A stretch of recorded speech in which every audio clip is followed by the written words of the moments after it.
사실 저는 어릴 때 멀미를 좀 많이 했습니다. 그래서 잠깐은 모르겠지만 차를 오래 타는 거에 대한 두려움을 가지고 있었습니다. 근데 한 번은 저랑 친한 분이 그 얘기를 하더라고요. 차 멀미를 없애는 방법이 있다. 배를 타면 차 멀미가 없어진다 라고 하셔서 배를 탔습니다. 그분을 용서하고 싶지가 않았습니다. 배멀미를 통해서 거의 죽다가 살아난 적이 있습니다. 혹시 배멀미 하신 분 계십니까? 경험해 보시면 알겠지만 얼마나 끔찍한 경험입니까? 어떤 분이 인터넷에 글을 올렸는데요. 자기가 울릉도를 좀 가게 됐다고. 울릉도를 가게 되면 이제 배를 한 2시간 반에서 3시간을 타야 됩니다. 근데 자기는 지금까지 10분 이상 배를 타본 적이 없는데 배멀미가 심한 제 돼서 글을 올린 것을 보았습니다. 근데 댓글이 달렸는데 첫 번째 댓글이 이렇게 달렸습니다. 차멀미랑 차월이 다르지요. 뒤질지도 모릅니다. 라고 댓글이 달린 것을 보았습니다. 저는 멀미가 워낙 심했기 때문에 이 멀미에 대한 관심이 좀 많았습니다. 근데 제가 침수를 공부할 때 저를 가르치신 교수님께서 멀미 날 때마다 응급처치를 할 수 있는 방법을 알려주셨습니다. 그래서 제가 그걸 보고서 너무 신기했고 그리고 실제로 제가 여행을 할 때마다 적용해 보니까 실제로 효과가 있는 것을 보게 됐는데요. 아마 저랑 함께 외국이라든지 국내 여행을 하신 분들은 제가 그 응급처치를 하는 것을 본 적이 있으실 겁니다. 어떻게 하냐면, 자, 여러분들 손이 있지 않습니까? 자, 여러분들 자, 손을 하나 들어보십시오. 그럼 이렇게 손을 이렇게 자연스럽게 이렇게 접어보시면 접히는 끝부분이 있습니다. 그 끝부분을 침술에서는 합곡이라는 혈자리로 얘기를 합니다. 자, 근데 거기를 손으로 누르실 때, 자, 이게 돌리셔서 누르실 때 그냥 누르지 마시고 이 두 번째 손가락 쪽을 더 가까이 가셔서 한번 꽉 눌러보시기 바랍니다. 아프지 않으십니까? 안 아프다, 잘못 누르신 것입니다. 분명히 아프게 돼 있습니다. 거기 누르면 비명이 나올 정도로 많이 아픈데 멀미날 때 거기를 꽉 눌러주시면 멀미가 정말 사라지는 것을 볼 수 있었습니다. 그러니까 이번에 혹시 지방을 가거나 앞으로 여행을 하실 때 멀미가 심한 분들은 상대방이 두 손을 꽉 눌러주면 결국은 멀미가 멈추는 것을 아마 경험하게 되실 것입니다. 또 한 방송에 보니까 KBS 방송에서 한번 보도한 적이 있었는데요.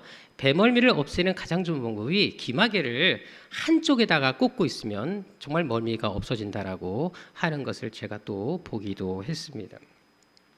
근데 여러분들 자동차 멀미는 확실히 없애는 방법이 있습니다. 그거는 100% 확실한데 지가 운전하면 멀미가 확실히 사라집니다.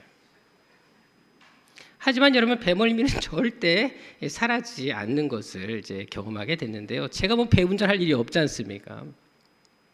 전에 우리 청년들과 함께 제주도에 4박 5일 동안 하계 봉사를 다녀온 적이 있었습니다. 한 3년 동안 갔다 왔는데 항상 갈 때 올 때 이제 배를 타고 목포에서 배를 타고 이동을 했었는데요.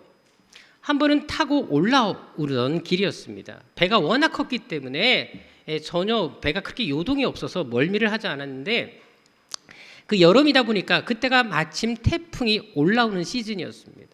그래서 태풍주의보가 이제 발령이 됐는데 오다가 갑자기 태풍 그 주의보로 인해서 갑자기 비바람이 불기 시작했고요. 그리고 파도가 심하게 치기 시작했습니다. 그러니까 갑자기 그 큰 배도 불구하고 멀미를 하기 시작했는데 저는 그때 정말 죽는 줄 알았습니다. 그 몇 시간이 얼마나 고통스럽든지 바이킹을 탈 때와 또 다른 죽음을 경험해 본 적이 있습니다. 자, 그런데 오늘 본문에 보십시오. 예수님의 제자들이 지금 그런 경험을 하고 있다는 것입니다. 더구나 지금 제자들이 탄 배는 어떤 배였습니까? 큰 배가 아니었습니다. 노조는 고기잡이 작은 배에 불과했습니다. 그런데 그런 배를 타고 가다가 태풍을 만났으니까 얼마나 그들이 끔찍했겠습니까? 당시 제자들이 건넜던 곳은 바로 갈릴리 호수였습니다. 근데 여러분 갈릴리 호수를 가보시면 아시겠지만 거기는 해수면에서 지중해로부터 200m 아래 수면 아래 놓여 있는 호수입니다. 그리고 주위는 산과 산지로 둘러싸여져 있습니다. 그러다 보니까 이 표고 차이로 인해서 갑자기 비바람을 동반한 돌풍이 부는 경우가 자주 발생했습니다. 더구나 여러분들 중요한 게 뭐냐면 이 호수가 결코 작지를 않습니다. 그 넓이만 해도 여러분들 166제곱킬로미터입니다. 남북의 길이가 22km고 동서 길이가 11km가 되는, 둘레만 53km가 되는 아주 큰 호수였습니다. 따라서 여러분들 이렇게 큰 호수를 할지라도 갑자기 이렇게 강한 돌풍이 불게 되면 그곳에서 오랫동안 어릴 때부터 자라난 어부를 할지라도 이 돌풍에 속수무책이었다는 것입니다. 그리고 실제로 배들이 전복되는 경우가 상당히 많았기 때문에 돌풍이 부는 날은 무조건 피신하는 것이 가장 좋았다라고 기록들도 나와 있습니다. 자, 그런데 오늘 본문에 보면 제자들이 바로 그 돌풍을 만난 것입니다. 실제로 제자들이 얼마나 그 돌풍의 위력이 컸는지에 대해서 그들이 풍랑과 싸운 시간을 보면 잘 알 수가 있는데요. 원래 이렇게 동서에서 11km밖에 되지 않기 때문에 노를 젓는 배라 할지라도 보통 2시간에서 넉넉하게 3시간이면 건널 수 있는 호수였습니다. 자, 그런데 제자들이 지금 이 호수에서 풍랑과 싸운 시간이 얼마입니까? 47절에 보게 되면 그들이 저물 때 배를 타고 출발했던 것을 볼 수가 있습니다. 이때는 오후 6시경을 말을 합니다. 자, 그런데 예수님께서 제자들이 오신 시간은 언제였나요? 48절에 보게 되면 밤 사경이라고 나와 있습니다. 이때는 오전 새벽 3시부터 6시 사이를 말하는 것입니다. 자, 그렇다면 제자들이 이 갈릴리 호수에서 몇 시간 동안 사투를 벌인 것입니까? 적어도 10시간 정도 사투를 벌였음을 알 수가 있습니다. 더구나 여러분, 제자들은 갈릴리 어부 출신들이 많았습니다. 어릴 때부터 이곳에서 자랐던 사람들이었습니다. 근데도 얼마나 이 태풍이 힘들었는지 전혀 앞으로 전진하지 못하고 사투를 벌이고 있는 모습을 볼 수가 있습니다. 그렇다면 여러분, 풍랑이 불었다면 당연히 어떻게 됩니까? 당연히 빨리 피신하는 것이 정상이 아니겠습니까? 그런데도 제자들을 보십시오. 풍랑이 불었을 때 뱃머리를 돌려서 돌아오면 되는데 바보같이 계속 앞으로만 전진하려고 했던 것을 볼 수가 있습니다. 그것은 48절을 통해서도 알 수가 있는데요. 거기 보게 되면 배가 바람에 거스렸다라고 나와 있습니다. 자, 여기 지금 이것이 하나의 배라고 생각해 보십시다. 지금 바람이 이렇게 불고 있습니다. 그렇다면 이 배가 바람의 방향을 등지고 바람에 따라서 가는 게 편하겠습니까? 아니면 바람 방향의 반대로 가는 것이 편하겠습니까? 당연히 바람을 타고 가는 것이 훨씬 수월할 수밖에 없습니다. 근데도 놀랍게도 오늘 본문의 제자들은 바람을 거스려서 역방향으로 진행하고 있었다는 것입니다. 더구나 이건 단순한 바람이라 태풍이었습니다. 배가 전복될 만한 그런 태풍이었다는 것입니다. 그런데도 제자들은 계속 바람을 거스리면서 나아가려고 합니다. 그러니까 밤새도록 이 태풍과 사투를 벌일 수밖에 없었다는 사실입니다. 그렇다면 왜 그렇게 했을까요? 왜 이렇게 위험한 것을 무릅쓰고 왜 바보같이 앞으로만 나아가려고 했던 것일까요? 그것은 45절에 나와 있는 것처럼 예수께서 그것을 명령하셨기 때문에 그렇습니다. 예수님께서 건너편으로 가라고 하셨기 때문에 그 말씀에 순종하기 위해서 그들은 지금 이렇게 많은 시간 동안 태풍과 사투를 벌이고 있었다라는 것입니다. 따라서 지금 제자들은 그 예수의 말씀을 지키기 위해서, 그 말씀을 따르기 위해서 목숨을 걸고 있었다라는 사실입니다. 그것은 동일한 본문을 다루고 있는 마태복음 14장 24절에서도 알 수가 있는데요. 거기도 보게 되면 배가 바람이 거슬림으로 고난을 당했다라고 나와 있습니다. 중요한 건 여러분들 원어 성경에도 확실하게 바람의 역방향으로 배가 진행했다고 나와 있고 더구나 한 번이 아니라 계속해서 나아가려고 끊임없이 사투를 벌이고 있다라고 그 원어 성경은 증거해주고 있습니다. 따라서 지금 제자들은 이렇게 고난을 당하는 것이 바로 방향의 역방 때문에 그리고 예수의 말씀에 순종하기 위해서 이런 고난을 자처하고 있는 것을 우리는 알 수가 있다는 것입니다. 여러분, 이것은 무엇을 말할까요? 저는 제자들이 이 모습을 보면서 그런 마음이 들었습니다. 이번 주 내내 큐티하면서 제가 제자들 입장이 되어보았습니다. 나는 과연 제자들이라면 이 속에서 이렇게 할 수 있을까? 사실 제자들은 대단한 믿음은 없었습니다. 큰 믿음의 사람들은 없었습니다. 하지만 제자들이 뛰어난 점이 무엇인 줄 아십니까? 큰 믿음은 아닐지라도 그래도 주님께서 말씀하시면 그래도 순종하려고 하는 그 마음이 그들에게 있었다는 것입니다. 죽을지라도 일단은 순종해 보겠다. 이것이 제자들이 가진 강점이었다는 것입니다. 전에 한 청년이 저희 가서 그런 질문을 하더라고요. 목사님, 아르바이트를 하려고 하는데 주일에 아르바이트 하는 데가 너무 많습니다. 그래서 교회 다니면서 아르바이트 하기가 너무 쉽지가 않은데 목사님 어떻게 하면 좋겠냐고 저한테 조언을 구하는 것이었어요. 여러분, 제가 뭐라고 얘기했습니까? 딱 한마디 했습니다. 예수님이라면 어떻게 하셨을까라고 얘기했습니다. 미국의 제20대 대통령이었던 제임스 가필드가 있습니다. 이분이 이제 대통령으로 취임한 그 첫 주간에 백악관에서 있었던 일입니다. 한 관료가 와서 대통령 각하 이번 주 주일 오전에 강요 국무회의가 있습니다. 더구나 이번 이 회의가 중요한 것은 지금 미국이 국가 위기의 상황이기 때문에 이것을 대처하기 위한 중요한 회의이기 때문에 대통령 각하께서 이것을 잘 주재해 주시기 바랍니다라고 말을 드렸습니다. 근데 이 대통령께서 이렇게 말을 했습니다. 선약이 있기 때문에 그 회의에 참석할 수 없습니다. 여러분들, 대통령이 직무를 시작한 첫 주에 가장 중요한 국무회의, 더구나 국가 위기 상황에서 주재한 회의에 참석할 수 없다고 말을 해버린 것입니다. 그래서 관료가 너무 어이가 없어서 지금 어떤 상황인지 모르냐고, 국가 위기 상황이라고, 모든 사람들이 다 참석해서 회의를 주재하는데 대통령이 빠지면 되겠냐라고 한마디를 했습니다. 근데도 불구하고 대통령이 고집을 꺾지 않았습니다. 그러니까 도무지 누구와 약속이길래 그렇게 고집을 피우시냐고 물어봤습니다. 그때 대통령이 이렇게 말을 했습니다. 주일 아침은 내가 사랑하는 주님을 만나러 가는 날입니다. 나는 주님과 오래전에 약속을 했습니다. 그 약속을 나는 어길 수가 없습니다. 라고 대답하고 주일날 회의를 하지 않고 예배를 드리러 갔습니다. 결국 회의는 무산돼 버렸습니다. 근데 중요한 것은 예배 이후에 국가 위기가 너무 쉽게 해결되었다는 사실입니다. 아무 문제 없이 그냥 잘 넘어갔다는 사실입니다. 이제 하나의 영상을 보도록 하겠습니다.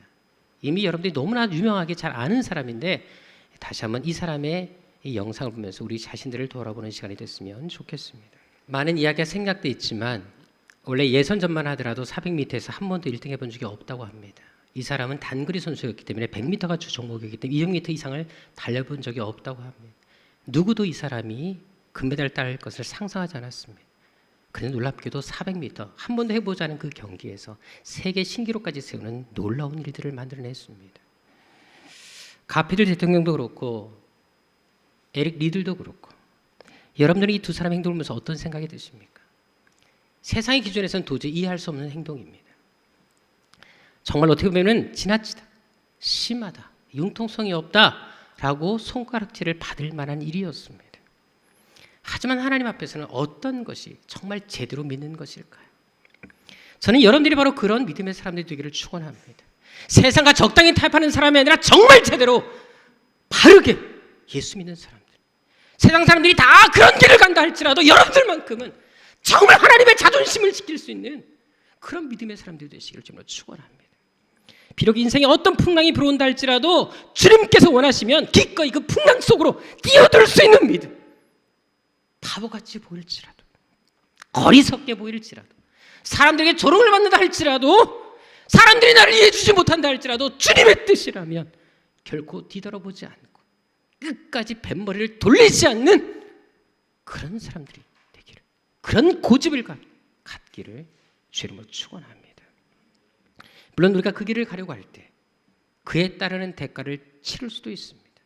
오늘 본문의 자들처럼 그들이 풍랑을 만난 것처럼 순종하면 할수록, 믿음으로 살려고 하면 할수록 더 큰 풍랑을 만날 수 있다는 것입니다. 반드시 거기에 대한 대가를 치를 수도 있다는 것입니다. 실제로 제 주위에 보면 그런 분들이 있는 것을 종종 발견하게 됩니다.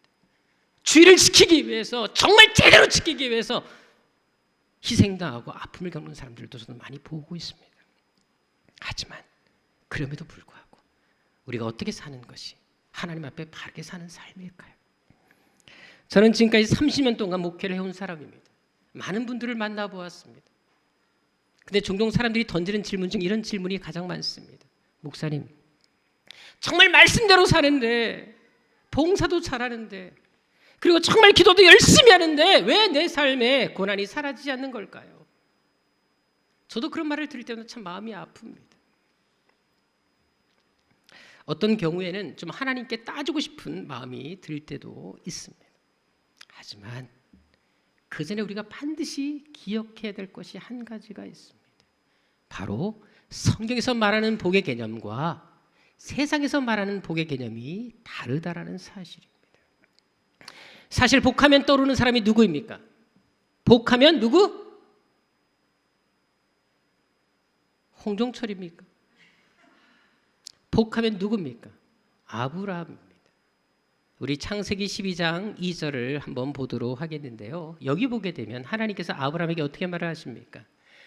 내가 네 이름을 크게 창대하게 하고 너를 복이 되게 하겠다. 복 자체, 아예 복도리가 되게 했다고 말씀하십니다. 여러분들 얼마나 대단한 말씀입니까? 만약 여러분들에게 이런 하나님의 말씀이 들려진다면 얼마나 신이 나겠습니까?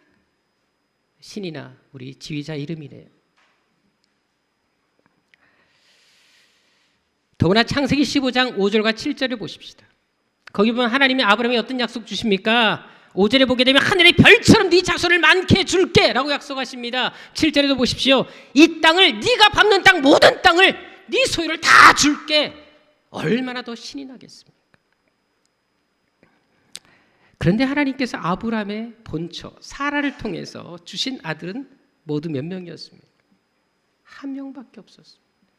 하늘의 별처럼 많이 준다고 약속해놓고 한 명밖에 주지 않았습니다. 첩 둘을 얻었지만 그 첩들을 통해서 얻은 자식까지 다 합쳐도 총 8명밖에 되지 않습니다. 그뿐만이 아니지요. 아브라함이 그의 생애 속에서 얻은 땅은 또 얼마나 되었습니까? 그가 자기 아내를 묻었던 막벨라 밭의 무덤 외에는 그의 땅이 존재하지 않았습니다. 그것도 거저 얻은 것이 아니라 자기 돈을 주고 산 땅이 그의 생애의 전부였다라는 사실. 한마디로 그의 살아생전에는 이 하나님의 약속이 제대로 성취된 것이 없었다라는 것입니다. 세상의 기준으로 볼 때는 이것이 어떻게 복일 수 있겠습니까? 어떻게 이것을 복받았다 말할 수 있겠습니까? 그런데도 왜 하나님은 그렇게 말씀하신 걸까요? 왜 아브라함에게 그를 복이 되게 하겠다, 복돌이가 되게 하겠다 라고 말씀하신 것일까요? 그 해답이 창세기 12장 3절에 나와 있습니다. 땅의 모든 족속이 누구로 말미암아 복을 받게 하겠다? 너로 말미암아 복을 받게 하겠다. 바로 너를 통해 바로 너를 복의 통로로 삼겠다. 이것이 바로 하나님의 뜻이었다라는 것입니다. 즉 하나님께서 우리에게 원하시는 복은 이 세상에서 우리가 얼마나 잘 먹고 잘 사느냐보다도 어떤 상이 있든지 간에 우리가 바로 복의 통로로 사는 것. 심지어 고난의 상황일지라도 그 고난을 통해 우리가 주님을 드러내고 끝까지 주님을 붙잡고 주님을 전하는 도구로 살기를 원하시는 것. 이것이 바로 하나님께서 우리에게 원하시는 복이라는 사실을 알 필요가 있다는 사실입니다.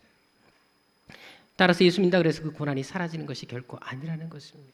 더 큰 고난을 당할 수도 있다는 것입니다. 만일 고난 없는 축복을 말하거나 예수 믿으면 무조건 복만 받는다라고 말하는 것은 기독교 정신이 아니라는 것입니다. 혹시라도 그런 곳이 있다면 그것은 사입이라는 사실을 알아야 한다는 것입니다. 제가 전에 이단 특강할 때 잠깐 말씀을 드린 적이 있습니다. 한때 우리나라에 세계 종교라는 이단 단체가 있었습니다. 그 교주가 하정효라는 사람이었습니다.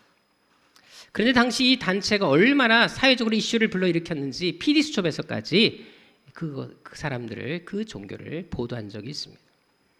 그런데 이 세계 종교에서 믿는 신의 이름이 무엇이라고요? 세스 팔다스 신입니다. 기억나십니까? 세스 팔다스 신, 세상을 스스로 팔팔하게 다스리는 신, 이것이 바로 세스 팔다스 신입니다. 말이 됩니까 여러분? 얼마나 황당한 말입니까? 그런데 놀랍게도 우리나라 사람들, 이 세스 팔다스 신을 섬겼던 사람들, 이 종교를 믿었던 사람들이 몇 명인 줄 아십니까? 81만 명이었다는 사실을 아십니까? 놀라지도 않으시네요. 여러분 81만 명이 믿었다고요. 좀 놀래보세요 여러분들이요. 인생 그렇게 사시면 안 돼요 여러분들. 여러분들 왜 이렇게 말도 안 되는 신을 우리나라 사람 81만 명이 섬겼을까요? 당시 사회적으로 경제적으로 매우 어려운 시기였습니다. 근데 그때 이 하중이라는 사람이 사람들을 어떻게 유혹한 줄 아십니까? 이 종교를 믿으면 환난이 다 사라져. 그리고 무조건 복을 받아. 이 말에 사람들이 미혹당한 것입니다. 결국 우리는 삶에 고난이 없기를 바란다는 것입니다. 복 받기만을 원한다는 것입니다. 바로 그것을 비집고 이 종교를 만든 것입니다. 물론 사람이라면 누구나 다 고난이 없기를 원합니다. 저도 편한 삶을 원합니다. 하지만 성경은 고난에 대해서 어떻게 말씀하고 있습니까? 예수 잘 믿으면 내가 고난을 싹 없애주겠다 라고 말씀하고 계십니까? 로마서 8장 18절을 보도록 하겠습니다. 여기 잘 보십시오. 하나님은 고난 없는 영광을 말한 적이 없으십니다. 고난을 통한 영광을 말씀하십니다. 예수 믿어도 고난이 없는 것이 아니라는 것입니다. 요한복음 16장 33절도 보십시오. 여기도 보게 되면 환난 없는 평안을 말하지를 않습니다. 환난을 통한 평안을 말씀하고 있다는 사실입니다. 그것은 오늘 본문의 제자들도 마찬가지입니다. 제자들은 분명 주의 말씀에 순종했지만 주님의 뜻을 쫓아 살았지만 오히려 더 큰 풍랑을 만났다라는 것입니다. 더구나 제자들이 풍랑을 만난 근본적인 이유는 어디 있었습니까? 45절에 나와 있는 것처럼 예수님께서 재촉하셨기 때문에 이런 일을 당했다라는 것입니다. 한마디로 제자들을 풍랑 속으로 밀어넣으신 분은 예수님이었다라는 사실입니다.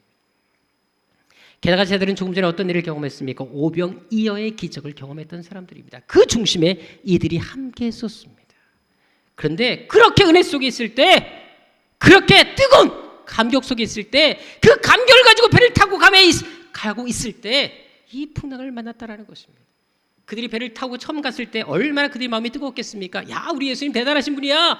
오병이어 기적을 행하셨지 않아? 2만 명의 사람들을 그 떡 5개로 다 먹이시지 않았어? 야, 신난다, 위대하다, 놀랍다. 아마 그들은 감격 속에서 배를 타고 가고 있었을 것입니다. 그런데 그 은혜 속에 있을 때 기적을 경험하자마자 풍랑을 만났다는 사실입니다. 여러분, 조금 전까지는 정말 좋았습니다. 근데 지금은 아니올 시다입니다. 방금 전까지는 은혜가 충만했는데 지금은 은혜를 찾아볼 수 없다는 것입니다. 어떻게 이럴 수가 있습니까? 이러면 우리가 혼란스럽지 않겠습니까? 그런 예는 성경에도 얼마든지 찾아볼 수가 있습니다.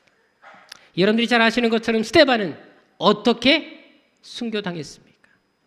돌에 맞아 죽습니다. 유대인들이 돌을 들어 쳐서 죽여버리고 말았습니다. 그런데 사도 바울 역시 돌에 맞아 죽습니다. 사도행전 14장 19절을 보게 되면 그도 역시 똑같이 돌에 맞아 죽는 것을 볼 수가 있습니다. 그런데 보십시오.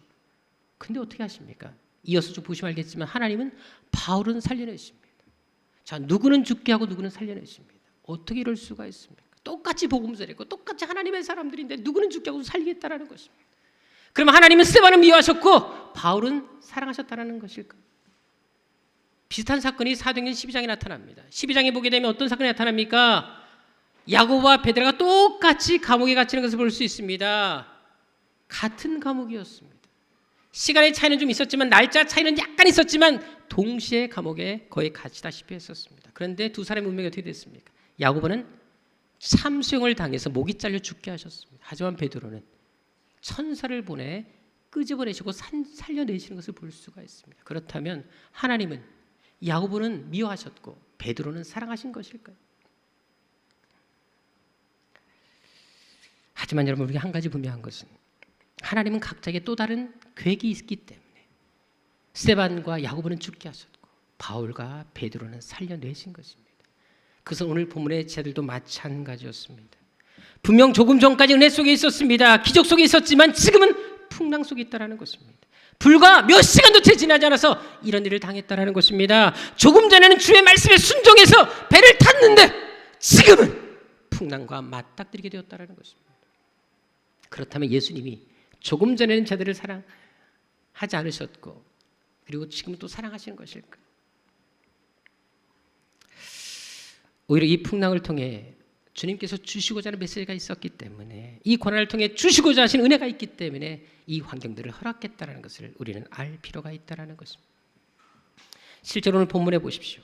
그렇게 순종하기 위해서 풍랑과 싸우고 있는 제 아들을 주님은 그냥 두고 계십니까? 48절에 보게 되면 주님은 그 괴로이 노젓는 것을 보셨다라고 나와 있습니다.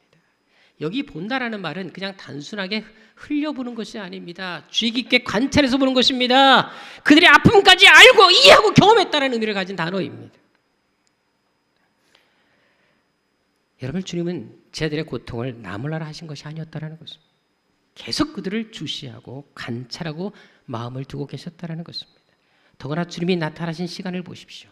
3시부터 6시라고 말씀을 드렸습니다. 그렇다면 예수님께서 그 시간까지, 제자들이 풍랑 속에서 고통당하는 그 시간까지 무엇을 하고 계셨겠습니까? 46절에 나와 있는 것처럼 예수님은 그때 기도하고 계셨던 것을 알 수가 있습니다.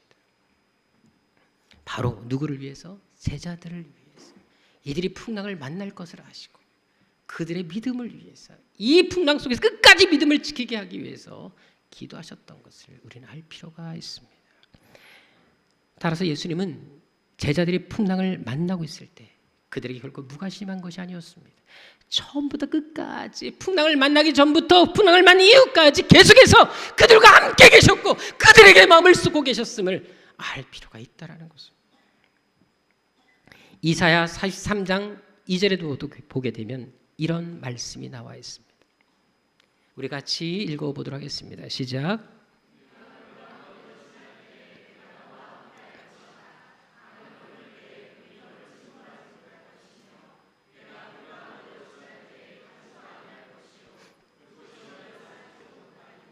자, 여기 보십시오. 우리도 물론 예수 믿으면 평안하기를 원하고 고난 없기를 원하는데 여기 성경 잘 보시라는 것입니다. 하나님을 믿지만 하나님께서 물 가운데로 지나가지 않게 하시겠다는 말씀이 있습니까? 강을 건너지 않게 하시겠다는 말이 있습니까? 불 가운데로 지나지 않게 하겠다라는 말씀이 계십니까? 오히려 물 가운데로 지나게 하신답니다. 강을 건너게 하신답니다. 불 가운데도 지나가게 하신다라고 분명히 말씀하고 있다는 것입니다. 즉 우리 삶의 고난이 뒤따를 것을, 예수 믿는 순간부터 이런 고통과 아픔이 따를 것을 말씀하고 있다는 것입니다. 그런데도 우리가 그것을 감당할 이유가 어디 있겠습니까?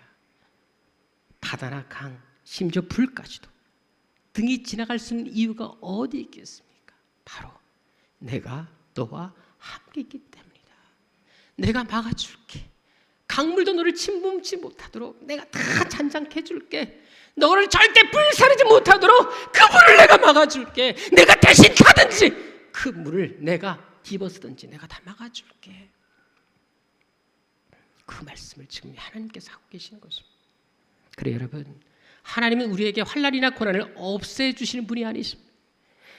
오히려 우리로 하여금 그 고난과 싸우게 하시고 그 고난 앞에서 우리가 더 강하게 되기를 원하신다는 사실을 알 필요가 있습니다. 그래서 고난이 올 때마다 쉽게 자살할 것이 아니라 더 연단의 시간을 갖고 더 하나님을 의지하고 더 믿음으로 그 고난과 싸울 이유가 여기에 있는 것입니다.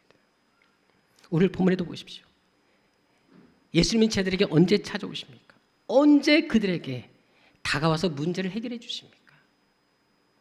풍랑을 만나기 시작했을 때가 아니었다라는 것입니다. 이미 풍랑을 만난 지 한참 되었을 때, 오랫동안 풍랑과 사투를 벌이고 있을 때, 바로 그 사투의 현장, 그 죽음의 몸부림의 그 현장에 그때 예수께서 오셨다는 사실입니다.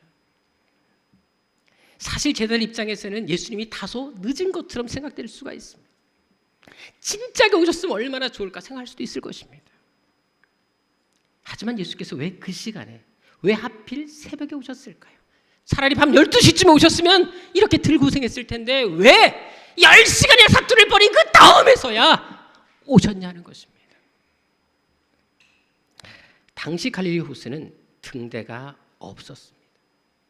어떤 작은 빛도 일치 없었습니다. 더구나 지금 어떤 상황? 태풍이 부는 상황이었습니다. 하늘은 먹구름으로 온 하늘이 뒤덮여 있었습니다. 빛이라고는 단 한 곳도 찾아볼 수가 없습니다.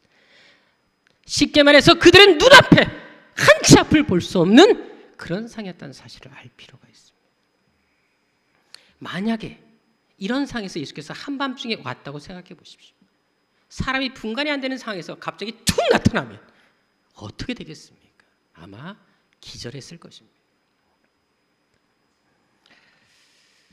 제 아들은 결코 예수님께서 무리를 걸어오는 모습을 볼 수 없었을 것입니다. 그런데 새벽 3시부터 6시, 바로 새벽이 다가오는 시간이었기 때문에 그나마 제자들은 예수님이 무리를 걸어오는 것을 볼 수 있었던 것입니다. 비록 유령이라고 생각할 수 있을지 몰라도 그래도 육안으로 식별이 가능했던 것입니다.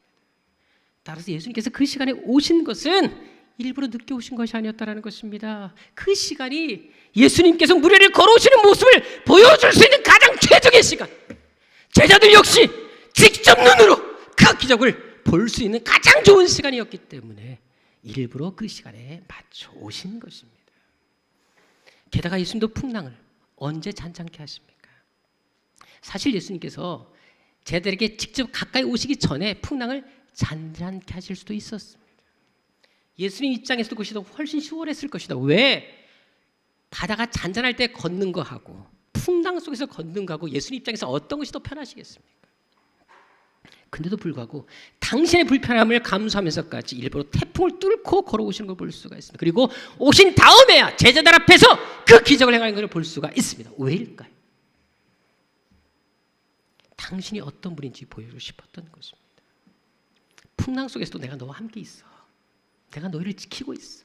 반드시 내가 너와 함께 할게. 이것을 보여주고 싶었던 것입니다. 그뿐만이 아닙니다. 예수님께서 제자들에게 오셔서 하신 말씀이 뭡니까? 안심하라, 두려워하지 말라. 여기 안심하라는 말은 용기를 가지라는 말입니다. 아무리 태풍이 불어도 용기를 가져라고 말씀하십니다. 근데 이 말들은 모두 다 현재 명령형으로 되어 있습니다. 헬라어에서 현재 명령형은 일반적인 의미가 아닙니다. 아주 강한 명령이고 앞으로도 계속 그렇게 살라는 말씀입니다. 다시 말해서 어떤 상황, 어떤 태풍이 불어온다 할지라도 기죽지 마, 용기를 내, 억지라도 힘을 내. 그리고 지금뿐만 아니라 앞으로도 계속해서 그런 마음을 갖고 살아. 이것이 바로 예수님께서 그들에게 했던 말씀이라는 것입니다. 특별히 50절에 보십시오. 내니라고 하는 말씀을 보십시오. 나야 라는 말씀입니다. 원래 이 말씀이 어떤 의미인 줄 아십니까? 그냥 쉽게 나라라고 할 수 있는 말씀이라고 생각하겠지만 이 말은 성경에서는 되게 중요한 의미를 담고 있는 말입니다. 구약 성경에서부터 하나님은 자기를 드러내실 때, 자기 이름을 나타내실 때, 하나님의 어떤 구원 행동을 나타내실 때마다 나는 나다라고 분명히 말씀하시는 것을 찾아볼 수가 있습니다. 그래서 예수님께서도 복음서에 보게 되면 나는 뭐뭐다라고 하면서 나는 나다라는 것에 대해서 수시로 반복해서 말씀하는 것을 볼 수가 있습니다. 그래서 여러분들 오늘 본문에서도 이 말씀을 하신 것은 의도를 가지고 하신 말씀입니다. 우리가 고난 중에 있을 때 내가 너와 함께 있어. 내가 너의 편이 되어줄게. 나야, 내가 있잖니? 이 말씀을 지금 하고 계시는 것입니다.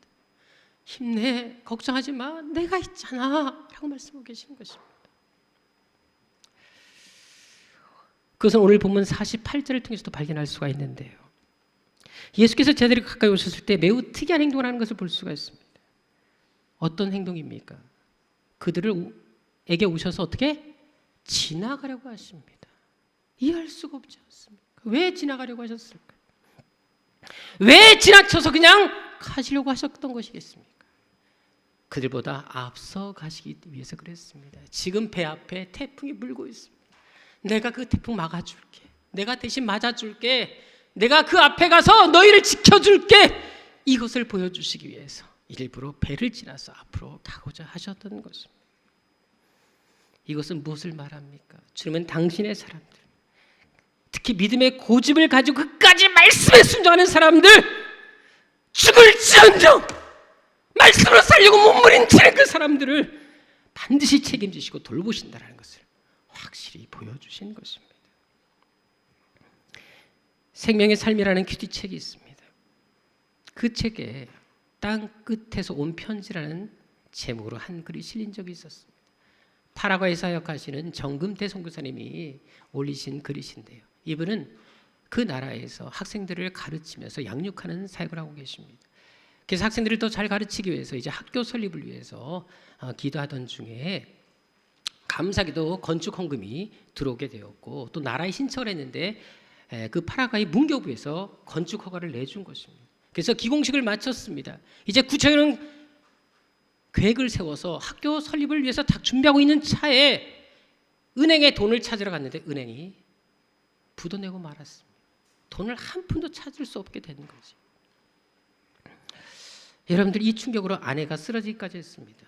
이 선교사님도 며칠을 금식하면서 하나님 이러면 어떻게 합니까? 근데 하나님께서 기도하는데 그 얘기를 하시더라는 겁니다. 기공식을 내가 했으니까 완공식도 내가 할 것이다.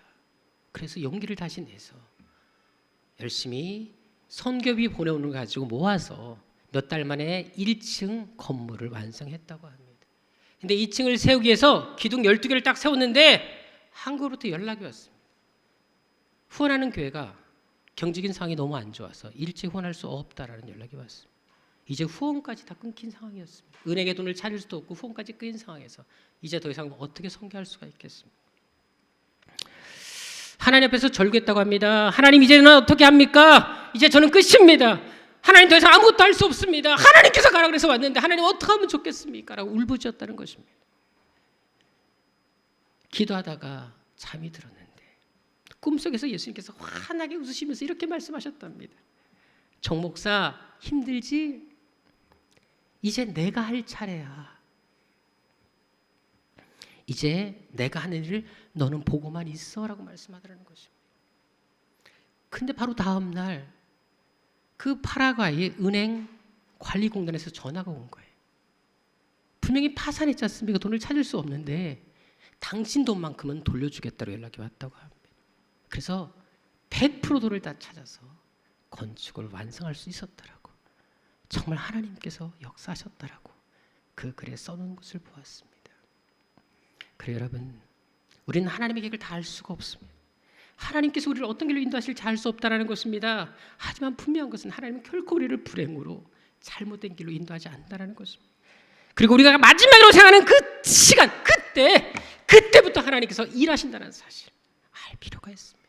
내가 못한다고 항복했을 때, 하나님 천국에 의지 없을 때, 하나님 앞에 매달릴 때, 그때부터 이제 내가 할게 라고 말씀한다는 사실입니다.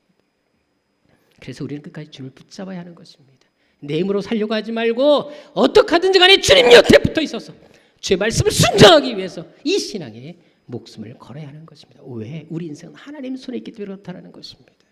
오늘 본문도 보십시오. 주님의 풍랑을 잔잔케 하시고 기적을 베풀어 주신 때가 언제였다라고요? 바로 제자들이 주의 말씀을 순종하기 위해서 그래도 포기하자 끝까지 풍랑과 사투를 벌이는 그 시간, 그 현장에 그때 주님이 오셨다라는 사실입니다. 중요한 것은 예수님께서 공생애 동안 무리를 걷는 기적을 보여준 것은 이 제자들이 유일했다라는 것입니다. 만일 제자들이 그 처절한 순종의 싸움터에서 풍랑을 핑계 삼아 되돌아갔다면, 예수님 이제 쉬고 싶어요, 그만할래요라고 그들이 포기했다면 주님께서 이렇게 그들에게 오셔서 이런 기적을 보여주셨겠습니까? 그들은 결코 이런 기적을 경험할 수 없었을 것입니다. 하지만 끝까지 순종했기 때문에, 끝까지 말씀을 따라 살려고 결단했기 때문에 그들은 이렇게 놀라운 경험을 할 수 있었다라는 사실입니다. 그래 여러분, 새한교회 성도들이 바로 이런 믿음의 사람들이 되기를 진심으로 축원합니다.